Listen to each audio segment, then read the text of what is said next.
Veterans have plenty of questions about VA disability benefits, but clear answers are not always easy to find. A lot of veterans get on the internet, they hop on and they start Googling away or chat GPT. And in this episode, we're going to be talking about the top 10 Googled questions that maybe you are trying to find out answers to.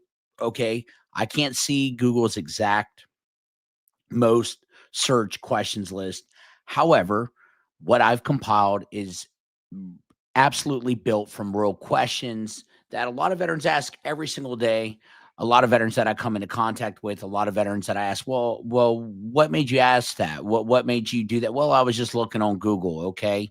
But there's VA resources, there's veteran communities, and there's trusted support sites as well too. But from eligibility and ratings to appeals and other miscellaneous conditions, anything to do with VA disability, right? I'm going to give you the top 10 VA disability questions answered simply and directly that veterans are wanting to know, hey, what's going on with my VA disability claim? Okay, so veterans' most common VA disability questions, they cover a wide variety of things from eligibility, ratings, compensation, appeals, and presumptive conditions. Okay. To qualify, you need a current diagnosis, proof of an in service event or aggravation, and a medical nexus linking the two together. Okay. The VA uses a rating schedule and combined rating system, not known as normal people math, but known as VA math, to assign disability percentages and determine VA disability compensation. If your claim is denied, guess what? You have appeal options, including higher level review, supplemental claim, and lastly, Board of Veterans Appeals. Okay. So the number one question asked is who is eligible for VA disability benefits? Some veterans honestly were never educated on the VA disability benefits system and don't even know if they qualify. So let me break that down. Eligibility for VA benefits depends on the type of benefit that you're looking for. For example, if you're a veteran of the U.S. Armed Forces with an honorable or general under other than honorable discharge, you may be eligible for VA disability compensation. Okay. So let me break these things down. If you have a current illness or injury condition that affects your mind or body, and you served on active duty for training, or inactive duty training, and at least one of these must be true. The condition was caused by or got worse during active service, in service claim. The condition existed before service and was worsened by service, pre-service claim, or the condition appeared after service but is related to active duty. That would be a post-service claim. Okay. So condition was caused or got worse by your or during your active service. The condition existed before service and was worsened by service, and the condition appeared after service veterans but is related to active duty. This is what the VA calls, by definition, service connected disability. Other conditions called presumptive conditions are assumed to be caused by your military service, often Agent Orange. You hear PACT Act claims via burn pits, toxic exposures, etc., and don't require an in service event to prove service connection. Okay, so a service connected disability is an illness or injury that can be proven to have been caused or made worse by your time in service. Okay, there are three main types of service connections, including direct, secondary, a condition that was caused by or aggravated by an already service connected condition, or in service aggravation of a pre service disability. Okay. Okay. Are your VA disability benefits taxable? No, you're not taxed on your VA disability benefits. Okay.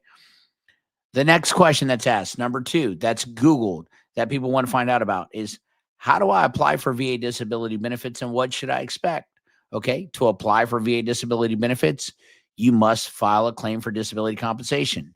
After you've determined your eligibility, you can visit va.gov and you can file a claim by mail, fax, online, or in person at a regional VA office. Okay, you can do it that way, va.gov. Also, download the app on your phone. It is in the Play Store. Okay. What is a CMP exam and how can you prepare? That is the number 3 question. What is a C&P exam and how do I prepare? A C&P exam is a compensation and pension exam. It's also called a claim exam. It is sometimes requested by the VA if they need more medical information to decide your claim. A C&P exam is not required with every claim. However, but when one is requested, veterans, you should promptly comply because it will help determine your VA disability rating. You do not need to bring anything to your exam. However, but if you have any medical records from outside the VA, make sure they are submitted prior to your appointment. Make sure they are submitted on the front end with your claim. As with any other medical exam, show up 15 minutes early and wear the appropriate clothing or anything that you have and anything that you were issued in case you have a back, knee, whatever kind of injury that you have, and whatever you're going to your compensation and pension exam for, whatever that disability is. Okay. So that is what a compensation and pension exam is and how you can prepare. Number 4 question is, what is the VA's duty to assist error? What does this even mean? Let me break it down for you. The VA's duty to assist error, a duty to assist basically means that the VA is required to make a reasonable effort to help you obtain the evidence needed to substantiate your claim. That's what is the VA's duty to assist. They have a duty to assist you. And with the error part, okay, what I mean by that is if they don't assist you necessarily by all the means that they should, then they have a duty to assist you. That is called a duty to assist error. So the VA does have a duty to assist our service members, okay? For VA, military, and other federal records, reasonable effort. What does this mean? It means the VA will continue to make a request until it's successful or they don't think that the files exist. For private medical records, reasonable effort means VA will make at least one follow-up attempt, and if the records still can be obtained, VA must notify you and give you the chance to provide them yourself if they cannot be obtained. A duty to assist error occurs when VA fails to make the required reasonable efforts to obtain evidence or provide assistance, and that failure affects the outcome of your claim. That is a duty to assist error, okay? And that's what I mean by that. So the VA does have a duty to assist you. That is number 4 on my list of the top 10 most Googled questions, okay? Number 5, let's talk about VA ratings and compensation. This is a big one. How does the VA assign disability ratings? This is number 5 on my top 10 Google questions. The VA uses a rating schedule to assign disability ratings, veterans. The VA rating provides a framework for evaluating average impairment in earning capacity caused by a service-connected condition. So the schedule breaks down each diagnosis by percentages, 0 to 100%. Percentage intervals and minimums, maximums vary by diagnosis because each percentage level can represent a significant difference in VA compensation. It's crucial to provide clear and thorough medical and military records with your VA disability claim. So be proactive, not reactive, as it will impact the determined level of your VA disability. Okay. That is how the VA assigns your disability ratings. Certain conditions can only go so high. That's why it's very important to understand and study the 38 Code of Federal Regulations. Very, very important to make sure you do that. So that is number 5 on my list is how does the VA assign VA disability ratings? Number 6, a lot of people want to know, how do I increase my VA disability rating? One of the most searched questions, okay, and here's the truth, is you can increase your rating by showing the VA that your condition has worsened or by proving a condition was underrated or overlooked the first time. Why? Because things do get worse, okay? And you can be impacted. You can lose your job. Life be life and life happens, okay? This is what happens. You can increase your rating by showing the VA, hey, my condition's gotten worse with up-to-date medical and treatment records. Here are the key steps to that. File a supplemental claim with new evidence if you need to. File a new claim with new evidence. right? Or file for an increased evaluation when symptoms have worsened. Maybe mental health's at 50%. You feel that it's gotten worse and it warrants an increase. File for it. Provide fresh medical records. Provide up to date diagnosis within the past 12 months. Provide a disability benefits questionnaire. Provide a nexus opinion. Okay. Bottom line is this, veterans, don't just say you're worse. Show it with evidence. Okay. That is number 6 on my list. How do I increase my VA disability rating of top 10 most Googled questions? Okay. Number 7 on my list is, what is the average VA disability rating? A lot of people want to know, well, what are the average ratings that veterans are getting? Okay. The average rating for veterans receiving benefits is around 50%. Okay. But millions of veterans sit much lower because they don't know how they can file for an increase or secondary conditions, etc. Here's the deal. Your rating should reflect your symptoms, not just your initial claim. Every veteran should be rated where they need to be rated at. Your symptoms could be different than mine and the next veteran and the next veteran and so on. But a lot of veterans are asking, what is the average VA disability rating? They just don't know. Okay. That is number 7 on my list. What is the average VA disability rating? Okay. Number 8. Okay. And I battle with this between 7 and 8, but a lot of people want to know, and this is a very common question: can I work while I get VA disability? Yes, you can work unless you're on TDIU. What is TDIU? It's total disability based on individual unemployability. Regular disability ratings, even if you're 100% naturally or permanent in total, do not stop you from working. There is no means test. However, TDIU does. You can't make above the poverty level, okay? And you really shouldn't be working, okay? I do not advise you to work if you're on TDIU, and I really don't even advise you to apply for it if you don't need to. I know some people have TDIU, but it's getting harder to obtain. I'll tell you that right now. So, can you work while on VA disability? Yes, unless you're TDIU. If you're not sure which one you have, you need to check your rating decision letter. You need to check your benefit summary letter as well too. Okay, so you can work unless you're on TDIU. Okay, very important. Okay, number 8 here is, how long does a VA claim take? Okay, most claims take about, right now, 90 to 125 days. The VA is moving pretty quick, believe it or not, but supplemental claims can be faster. If your case is complicated or requires multiple exams, it could take longer. The VA timeline is not about fairness, it's about volume. Millions of claims, thousands of examiners. Stay patient, but stay involved. Okay. That is number 8. How long does a VA claim take? Okay.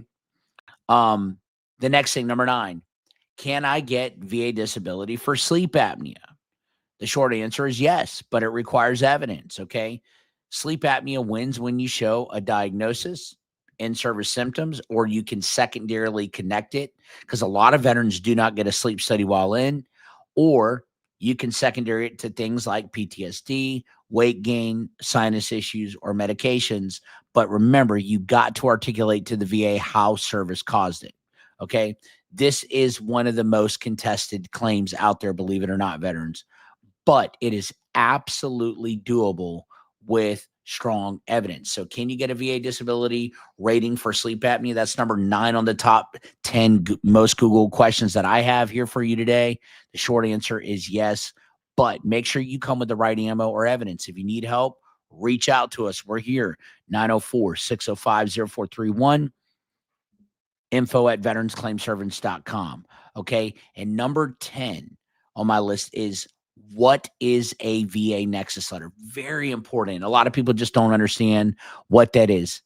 A Nexus letter, plain and short, is the bridge between your diagnosis and your service. It is the link, aka the bridge. It answers one question: is your condition, at least as likely as not, more likely than not, okay, more than 50%, caused by your service?